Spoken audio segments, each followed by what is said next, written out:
The NBA is back, finally, in the bubble in Orlando, and that means it's prediction time. It's time to put myself out there and say, hey, here are the 10 things I expect to see in the bubble, my 10 predictions for what's going to happen in Orlando. And at number 10, what team is going to make a surprising playoff run? Look, I like two teams out west. I like the Oklahoma City Thunder with their three-guard lineup, Chris Paul, Shai Gilgeous-Alexander, Dennis Schroeder. They played good defense. This was a solid team. I don't think they have championship gear, but they surprised a lot of teams this year. They played really well. They were 11-4 over their last 15. Watch out for them. They are better than people realize out west. The other team I think is a surprise to watch out for. The Dallas Mavericks are a team on the rise, man. And with Luka Doncic and Kristaps Porzingis as his pop man on the pick and pop, this is a team that's not just building for the future. They're dangerous now. If they get somebody other than the Lakers and Clippers in the first round, look for an upset. Number 9, well, then what about the Rockets? Will the Rockets small ball work? Can they be a surprise team? Yeah, they are rested. They are fresh. This is a team doing something radically different than everybody else. 6'5" center and PJ Tucker. Can it work?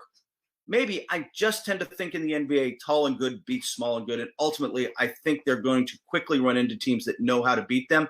But this is a dangerous team, and they've got some guys who know how to put up points. They're going to be entertaining to watch, if nothing else. Number 8, let's jump to the East. Who's the biggest threat to the Bucks? With all due respect to Toronto and their incredible defense and the way they played this year, I think it's the Boston Celtics because I like switchable, versatile teams. They're going to start Kemba Walker, Jaylen Brown, Jason Tatum, Gordon Hayward. They bring Marcus Smart and that incredible defense off the bench. That gives Brad Stevens a lot of different ways to score and a lot of different ways to beat you, a lot of different ways to match up with you. They can switch everything. I like the Boston Celtics a lot. If the Bucks stumble, watch out for the Celtics in the East. At number 7, what missing player is going to have the biggest impact on this? And while I'm tempted to say Bradley Beal, the Washington Wizards weren't going anywhere. We'll get to more to them later. I think it's actually Avery Bradley with the Los Angeles Lakers. That's a starting two-guard. And while they've still got LeBron James and Anthony Davis, that's a lot of trouble. They are going to miss him in certain matchups, particularly against the Clippers with those long wings. They're going to miss his defense. They're going to miss his shooting. They're going to miss his just smart veteran play, and that could come back to bite them in the biggest games. Number 6, who gets the 8th seed in the West?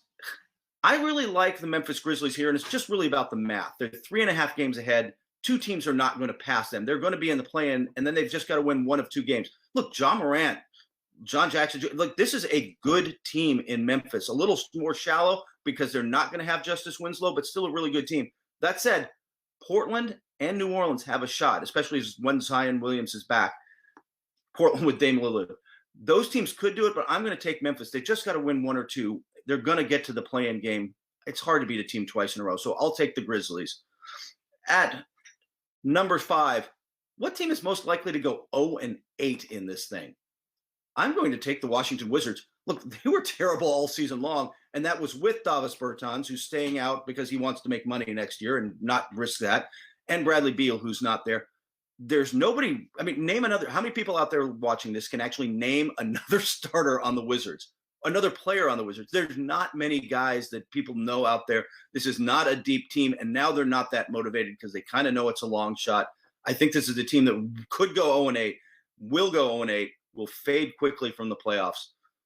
Number 4, let's get into the serious stuff. The MVP of the bubble, which is going to be, to me, the guy who was the MVP of the playoffs last year, Kawhi Leonard. Look, he's not going to be a regular season MVP. He rests too much. But in the playoffs, he's going to matter a lot. He is able to step it up. And I think with the rest he just had with this team, I think Kawhi Leonard and the Clippers makes the Clippers that much more dangerous because I think we're going to see playoff Kawhi Leonard, the 2-time finals MVP Kawhi Leonard in these playoffs.